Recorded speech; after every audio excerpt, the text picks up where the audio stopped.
Hi, it's Dr. Annika again. I'm here from AN Medical Services and I'm going to tell you a little bit about steroid joint injections today. So we've got my trusty ultrasound machine and we're going to go through the process of having a steroid ultrasound injection.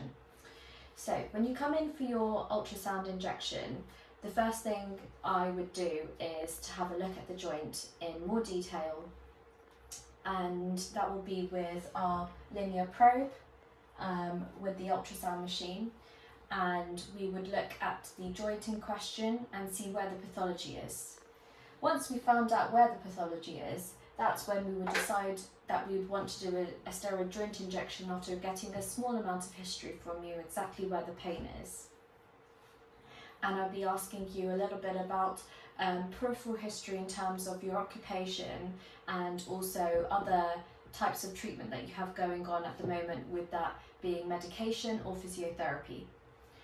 After that, we would talk to you about the steroid joint injection. So what we usually do is we usually have something called depomedrone, which is the steroid, and it usually comes in a standard dose of 40 milligrams. And we then mix it together with some local anaesthetic, and that can be bupivacaine or lidocaine, depending on what joint we're injecting. The steroid and local anaesthetic are mixed together and the area is cleaned, and we inject the joint under ultrasound guidance using a syringe and a needle. With steroid joint injections, there are certain things that we need to tell you beforehand. The first is there is a very small risk of infection and bleeding. That can be 1 in 100,000. There is also a risk of something called a steroid flare, which happens in 5% of patients. That is when the pain that you have at the moment, that will get worse before it gets better once you've had the steroid injection. That gets worse on day 3 and can last up to day 7. There is also a small risk of localized skin discoloration and dimpling. That can be temporary or permanent and can be caused by the steroid leaking out into the skin. There are other risks, so we would also take a medication history from you. If you're on blood thinners, then your risk of bleeding is slightly higher than everybody else's, but it doesn't mean that you need to stop your your blood thinning medication, or we would just need to tell you that the risk is slightly higher and we would press a little harder. That's basically it. If you're diabetic, your blood sugars can increase straight after your steroid injection. They can do that for about 3 days after the steroid injection. So you really need to keep an eye out on your blood sugars, maybe carry an emergency chocolate bar or banana with you. And that's really it for the medication history. Then we take a COVID history from you. If you've been suffering with COVID for the last couple of days, then really a steroid injection would be postponed for about 2 weeks after your COVID symptoms, or if you have tested positive. If you've had a COVID vaccine in the last 2 weeks, we also allow you to have a little bit of recovery time from the COVID vaccine, and ask you to schedule an appointment 2 weeks after your COVID vaccine.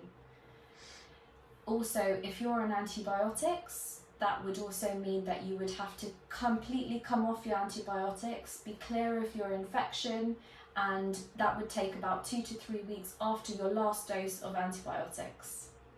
So that's really what we would tell you before your steroid injection. We would also give you a consent form before your appointment via email to fill out, so that we have that on file. Or if you haven't been able to fill that out beforehand, we would give it to you as a hard copy during your appointment. We would then get everything ready, and that would take a few minutes. Everything's done under aseptic conditions, meaning everything is sterile, and then we would proceed with the joint injection. Usually afterwards there's no pain because we've injected a local anaesthetic. That lasts for 4 hours after the injection. So when you leave here, we will be able to ascertain whether your range of movement or your pain has completely gone away and the steroid is going to be working in the right place. After 4 hours, you're going to feel a little bit of soreness. Take some regular over-the-counter pain relief, such as paracetamol, ibuprofen, or anything that you usually use. Especially if you're going to have a steroid flare, that can also be quite random. Taking pain relief, over-the-counter pain relief, paracetamol, ibuprofen is the best way to counteract this. Some people need to use something that's a little bit stronger, but that would be prescribed by the rheumatologist here or your general practitioner.